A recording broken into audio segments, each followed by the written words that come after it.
Good afternoon, ladies and gentlemen, and welcome back to The Caring Economy with me, Toby Usnik. Today, I'm honored to have all the way from New Delhi, India, my colleague, Supriya Singh. Supriya is the head of corporate social responsibility for Tata Communications, which we'll hear a little bit about shortly.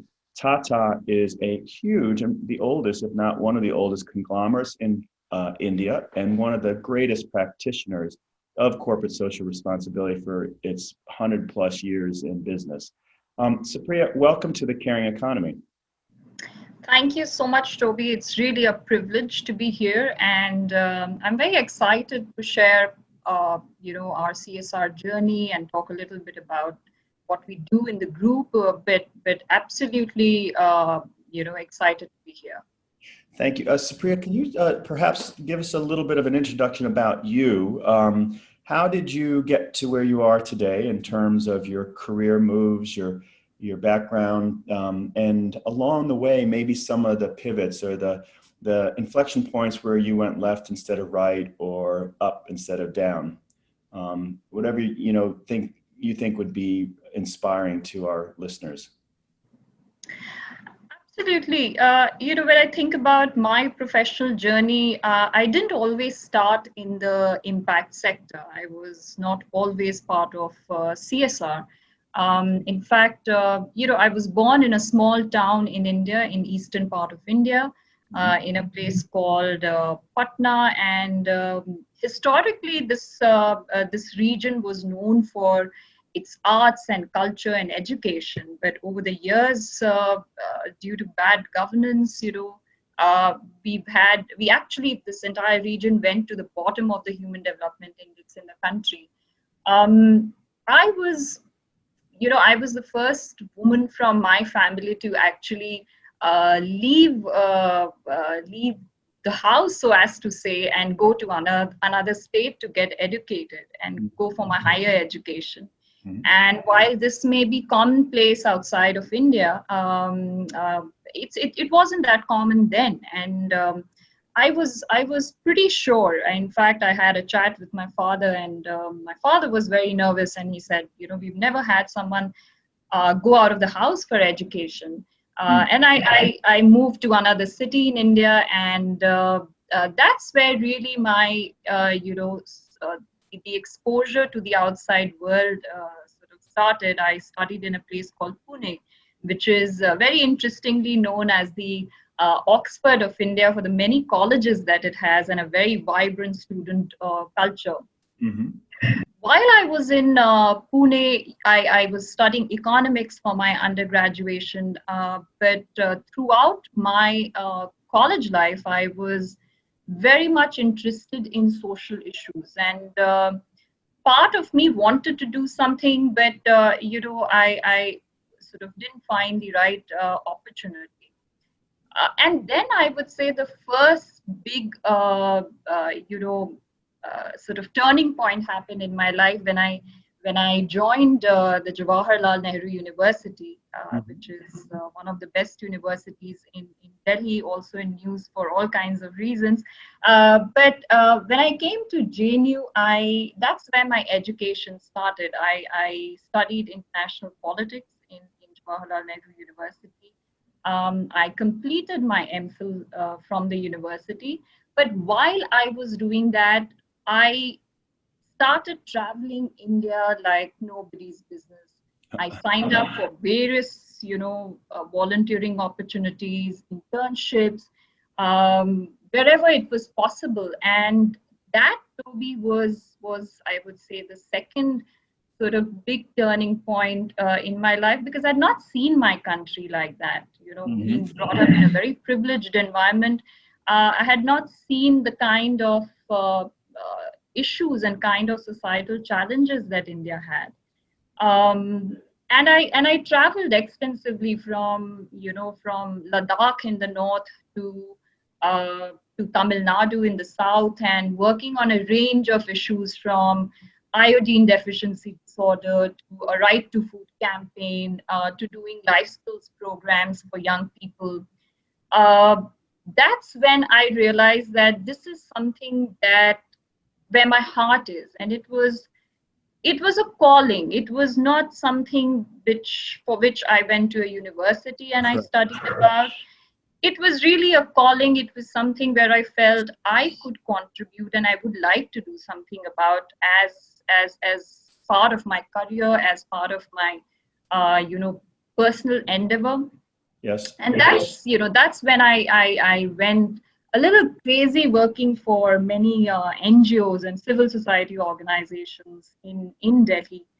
Yeah. And that's how the journey started in a way. So I want to give our audience a sense of just who it is you're working for now. So Tata is, I think, a 153-year-old company. You are $113 billion in revenue. It's an industrial conglomerate that controls such brands as Tetley Tea and Jaguar and on and on and on. So could you give us a little overview of some of your peer or your fellow subsidiaries within Tata, and then more specifically Tata Communications, and then also, if you might tell us a little bit about the Philanthropic Trust, because you are not publicly traded. You are, in fact, organized as a philanthropy, which is astonishing for such a huge multinational conglomerate. Yeah, it's quite a privilege to be working for the Tata Group, and we have this sort of unsaid feeling in the in the organization and in the group, that when you work for the Tata Group, you work with an added sense of responsibility. And that's a word that often gets used for the Tata Group, and rightly so. So just to give you a brief, background about the group, it was established in 1868 by Jamshedji Tata, and it was a pioneering effort back then. So you're absolutely right in saying that it's a 153-year-old company, and much before sustainable development or sustainability Right. came into became a buzzword. I think the Tata Group was already doing a lot. And just to give you some sense of um, uh, how this effort looked like 150 or 140 years ago, Jamshedji Tata actually started a series of welfare efforts way back in 1886 as part of one of the textile mills that he had established. This was much before, the workers' rights or the labor right that we talk about in modern day. He went on to then establish something called the J.N. Tata Endowment Fund in 1892 to help Indian students pursue higher studies abroad. He was a firm believer in promoting and really empowering the brightest minds of the country. Mm-hmm. And we are talking about 1892. Not to forget, India was not an independent country back then. Um, and it doesn't stop there. So if you see the history of the Tata Group, you can't talk about nation building or India's development without talking about the Tata Group, and that is how immense has been the contribution of the group to nation building, and that has flowed and is alive even till today. So anyone who joins the Tata Group joins with the intention that yes, profits are important, but how we make profit is even more important. And what we do with that profit for the community is sacrosanct. It's sacred. It's something that we don't take lightly at all. And I would just quote, Jamshedji Tata. This is a quote that you'll often hear from anyone who's working for the Tata Group, because what he said was, in a free enterprise, the community is not just another stakeholder, but is in fact the very purpose of its existence. That's amazing. That's worth repeating. And I can tell you this really sort of informs everything that we do. The way we do our business, the way we make our profits, what we do with our profits, the way we collaborate with our stakeholders. It's with the intention of people first, community first, and that's the spirit that you see in everything that Tatas do, and whether in India or in the many other countries that we are present. So Supriya, thank you. This is, ladies and gentlemen, again, we're with Supriya Singh, who is the head of corporate social responsibility at Tata Communications. We're just hearing a little bit about this $113 billion conglomerate, 153 years old, 722,000 employees worldwide, immense, privately held. Founded is a philanthropic trust, and to this day still operating under that premise. Supriya, could you give us a little list, if you would, of some of the brands that our listeners will know but have not necessarily associated with Tata? Well, one of the most famous is the Jaguar Land Rover, and Jaguar Land Rover also is one of the companies from a CSR perspective that impacts close to 2 million people. So I think JLR doesn't require any introduction, but it's widely popular. That's one of the brands that the Tata Group owns. Tetley, if you are a tea drinker and lover, Tetley is something that you would be familiar with. Other than that, interestingly, for all the coffee lovers in India, the Starbucks is a joint venture between Tata and Starbucks. So that's another very popular brand that Tatas are associated with. In terms of hospitality, if you've had the opportunity to stay at any of the Taj properties anywhere in the world, well, that's again, the Indian Hotels group that we are talking about, which is owned by the Tatas again. So, I can go on, and we are really a salt to satellite conglomerate. And in India, famously and popularly, everybody says there's a little bit of Tata in everyone. Yes. So yeah, that's just some of the brands that Tata proudly owns. So tell us a little bit about how your daily work plays out. Are you busy getting employees engaged in volunteering? Are you writing checks to charitable organizations? Are you integrating your corporate social responsibility into the business products and services? Where does the rubber meet the road with Tata Communications? And sorry, maybe again, we're with Supriya Singh from head of CSR at Tata Communications. Maybe you could also tell us a little bit about Tata Communications within the larger entity. Sure. So, like I was talking about the Tata Group legacy and the values that the group has, which means that any Tata Group company is in a way inspired by that legacy and vision, and Tata Communications is no different.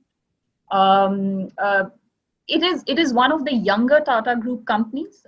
We are about 18 years old, so you can imagine in a 153-year-old history, Tata Communications came much later. We are a digital ecosystem provider, which means that we are a business-to-business company.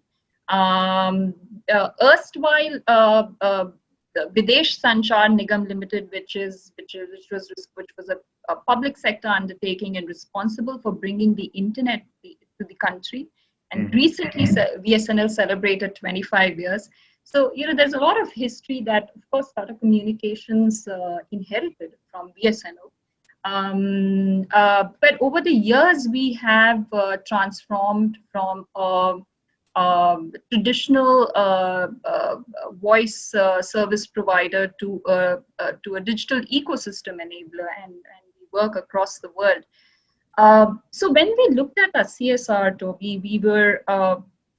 we actually wanted to sort of articulate what really is the essence of Tata Communications, because we wanted the CSR to reflect. Of course. And we realized digital enablement is at the heart of everything that we do. So way back in 2016-17, we looked at our CSR policy and portfolio, and we made digital enablement really the cornerstone of everything that we do.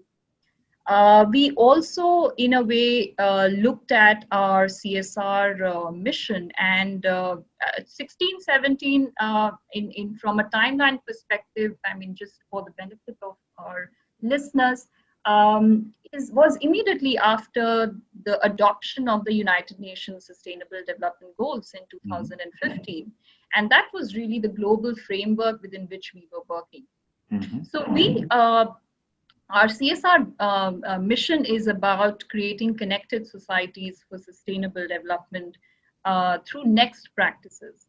And what we are hoping to do is we are, by focusing on 3 priority areas specifically, which are education, healthcare, and the third one being employability and sustainable livelihoods. We want to reach 1 million lives by 2022-23. That's really the, if you say in terms of outreach, that's where we want to be. But what we also want to do while we are on this journey is we want to look at we want to look at UN SDGs very seriously, and that has been our endeavor in the last 3 to 4 years, where we are looking at it more as a global framework that can inform action at the national and local levels for Tata Communications. We also have employees outside of India, so it's very important that we look at UN SDGs as a framework that almost everyone can relate to, is applicable for different regions of the world. And in addition to the UN SDGs, what I would also like to highlight is that there are 4 pillars that we look at very carefully. One is that we want our programs to focus on women and young girls, and that it comes from a very special place in my heart, and also at Tata Communications the leadership is absolutely behind it. The second is to look at affirmative action, and affirmative action in the Indian context essentially means that as a Tata Group company, we are committed to advancing the lives of historically marginalized communities, namely the Dalits and tribals.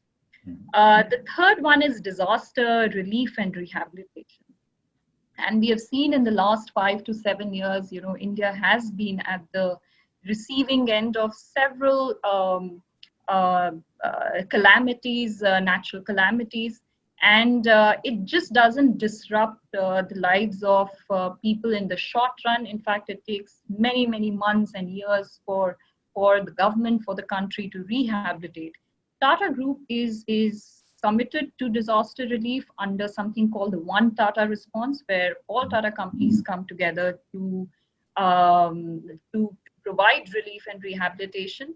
And the last pillar, the 4th pillar that we work on is, of course, digital enablement, where we are looking at a bunch of issues, access to digital technology, safe internet for all, access to digital technology amongst young girls and women, which is, again, it's a completely different issue. Yep. It plays out very differently in India. So again, we're with Supriya. We're with Supriya Singh, the head of corporate social responsibility at Tata Communications. And we should mention for our audience members who do not know what the UN SDGs are, that is the United Nations Sustainable Development Goals, which are 17 goals that, broadly speaking, the global community, most nations, all nations have agreed to pursue. And so it's both governments and civil society organizations, as well as corporations and entities like Tata, that are saying, here are the world's biggest woes, all 17 of them, from women and girls empowerment to climate to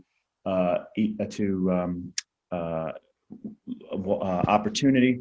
And so it's something I've written about in the caring economy, because it allows us to not reinvent the wheel and join forces around these cause areas.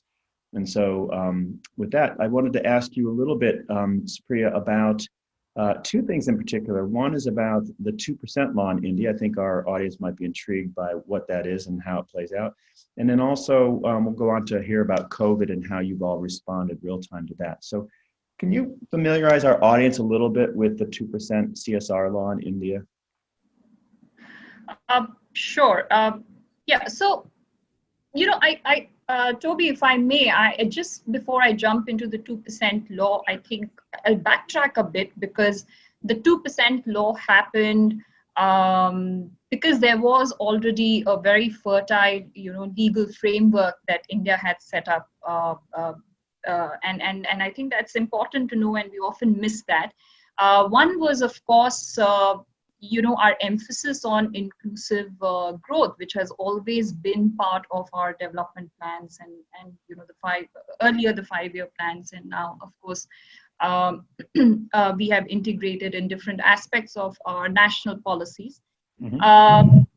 In 2009, the government came up with something called the voluntary guidelines on corporate social responsibility.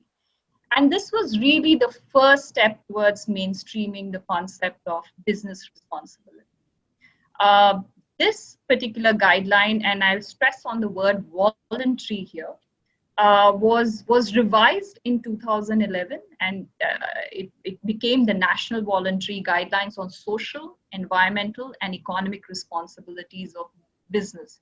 So what really happened between 2009 and 2011 was this growing realization that a business needs to work on every pillar of sustainable development, and it's not just only economy, and it's not only about prosperity, but there is the environmental aspect is as important as economic responsibility, and so is the social dimension of business responsibility.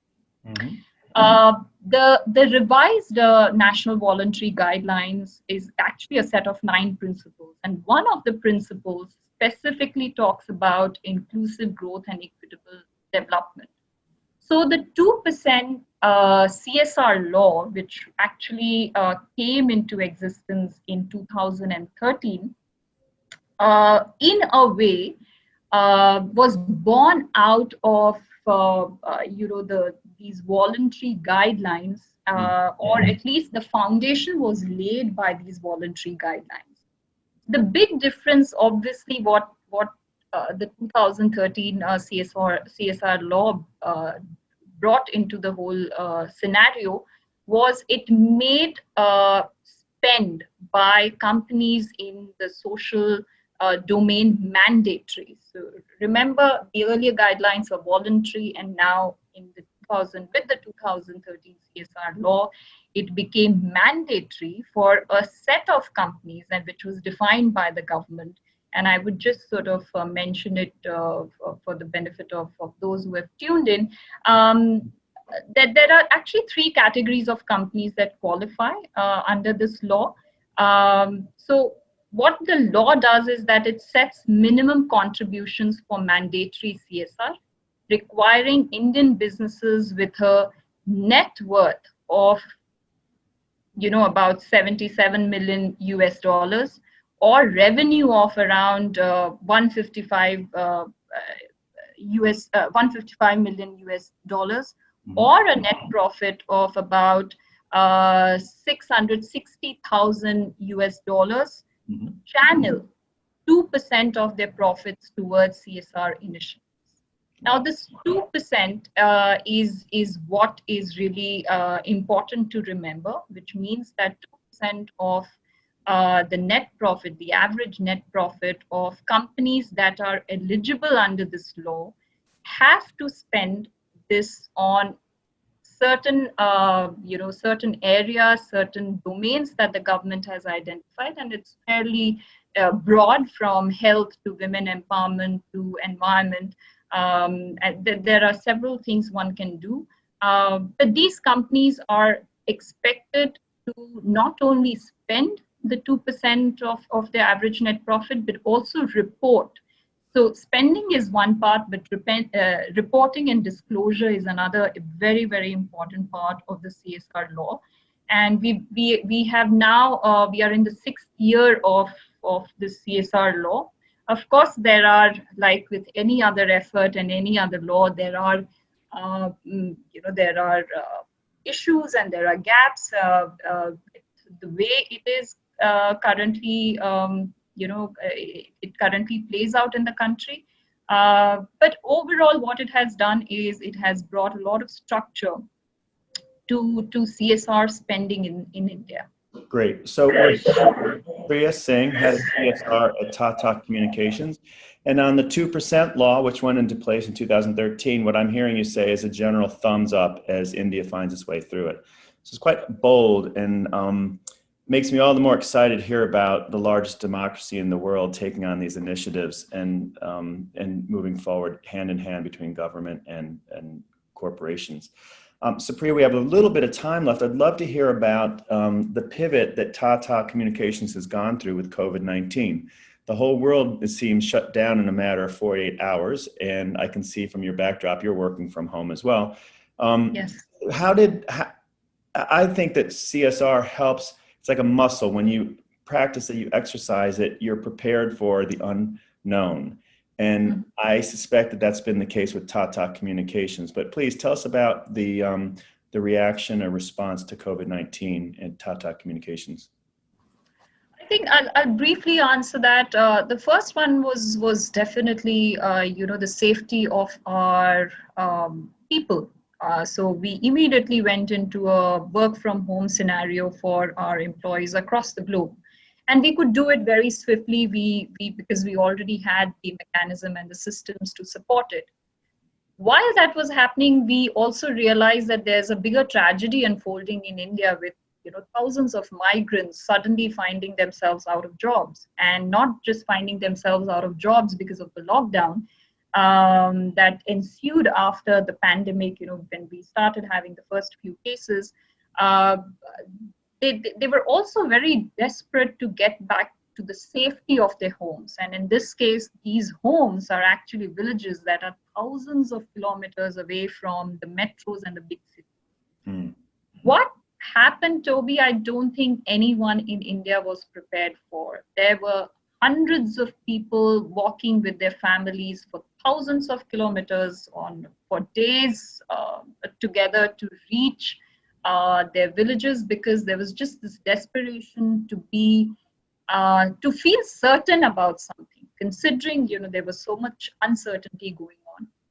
What we immediately started doing was to provide meals to these migrants, because that was really the immediate need. They had no food. So we had, of course, a Tata Group strategy, but at a company level, from a Tata Communications perspective, we identified some of our partners with whom we could immediately reach out to the families in need, and we could support about 5,000 families in the first few weeks of the lockdown. We then started, the second thing we did was we launched an employee giving program where we matched employee giving dollar to dollar, and which was a humbling experience, because people and my colleagues and employees of Tata Communications came out with a large heart and contributed immensely to this employee fund that we set up for COVID. As a result of which, we could partner with close to 22, 23 organizations globally to channelize these funds and also, provide relief to people who really needed it.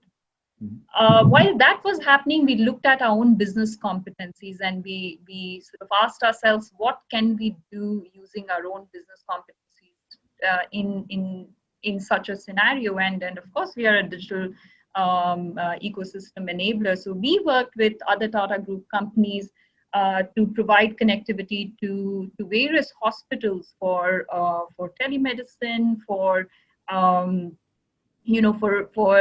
also taking calls from people who suspected they were suspected that they were COVID positive. So we did a bunch of these things, and we had divided our entire work in a short term, medium term, long term kind of an approach, which most companies did. But our immediate response was to provide relief to the migrants and people living in urban slums. That's a fantastic final thought, I think, how you responded real time to one of the greatest challenges of our times. Again, Supriya Singh, Head of Corporate Social Responsibility at Tata Communications. Supriya, I'll let you have the last word. Any sort of words of encouragement, lessons learned, or surprise things we should know about Tata or Tata Communications, or you tell us something we'd like to know. I think I've spoken a lot about Tata Communications, but in all this, what I have all through my professional journey, what I've realized is that being authentic is non-negotiable, and it's almost like a life skill. If you're authentic, if you accept yourself, probably accepting others and accepting this world becomes very important, and that's very critical in CSR. To accept people, to accept situations, not because we don't want to do anything about it, but because we want to do something about it. And I think it starts with a great deal of acceptance. Thank you so much. Well said. And please come back and join us on the Caring Economy another time. Ladies and gentlemen, I'm Toby Usnik, and our guest today has been Supriya Singh, Head of Corporate Social Responsibility at Tata Communications, the subsidiary of the $133 billion, 173-year-old Indian conglomerate Tata Group. Thank you, Supriya. Thanks, Toby. Thanks for having me.